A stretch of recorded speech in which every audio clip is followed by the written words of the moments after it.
And the Pharisees and some of the scribes who came from Jerusalem gathered together to him.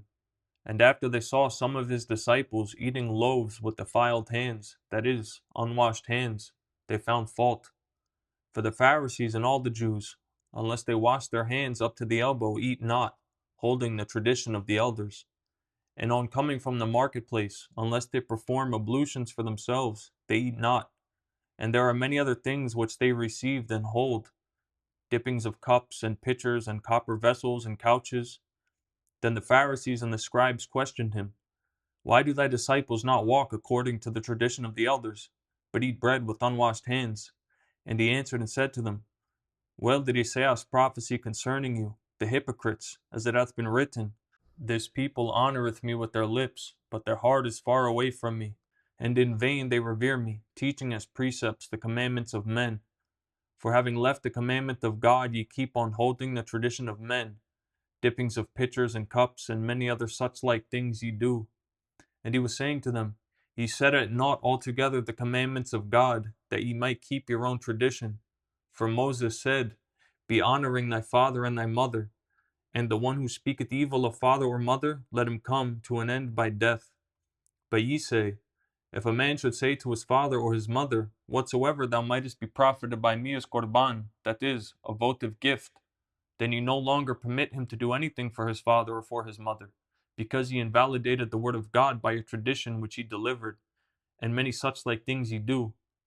And after he called to himself all the crowd, he was saying to them, be ye hearing me, every one, and understanding. There is nothing from outside the man which entereth into him which is able to defile him. But the things which go out from him, those are the things which defile the man. If anyone hath ears to hear, let him hear. And when he entered into a house away from the crowd, his disciples began asking him about the parable. And he saith to them, are ye so without understanding also? Do ye not perceive that everything that entereth from outside into the man is not able to defile him? Because it entereth not into his heart, but into the belly, and goeth out into the privy. This he said, making all foods clean. And he was saying, that which goeth forth out of the man, that defileth the man. For from within, out of the heart of men, go forth evil thoughts, adulteries, fornications, murders, thefts, covetings, wickednesses, guile, licentiousness, an evil eye, blasphemy, pride, folly. All these evils from within go forth and defile the man. And from that place he arose and went away into the borders of Tyre and Sidon, and he entered into the house, and wished no one to know it. But it was not possible to escape notice. For a woman whose little daughter had an unclean spirit heard about him, and came and fell at his feet. Now the woman was a Greek, a Syrophoenician by nation, and she kept on asking him that he would cast out the demon from her daughter. But Jesus said to her, let the children first be filled, for it is not good to take the bread of the children and to cast it to the little dogs. And she answered and said to him, yes, Lord, indeed. Even the little dogs under the table eat from the little crumbs of the children. And he said to her, for this utterance go thy way. The demon hath gone out of thy daughter. And having gone away to her house, she found the demon had gone out, and the little child had been put on the bed. And again, having departed from the borders of Tyre and Sidon, he came to the Sea of Galilee, in the midst of the borders of Decapolis.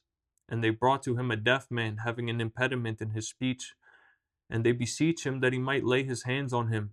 And he took him away, aside from the crowd, and put his fingers into his ears. And he spit and touched his tongue. And having looked up to the heaven, he sighed, and said to him, Ephphatha, that is, be thou opened.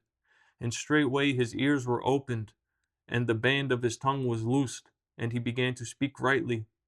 And he himself gave them express orders that they should tell no one. But as much as he was giving them express orders, much more abundantly were they proclaiming it. And beyond all measure they were astonished, saying, He hath done all things well. He maketh both the deaf to hear and the dumb to speak.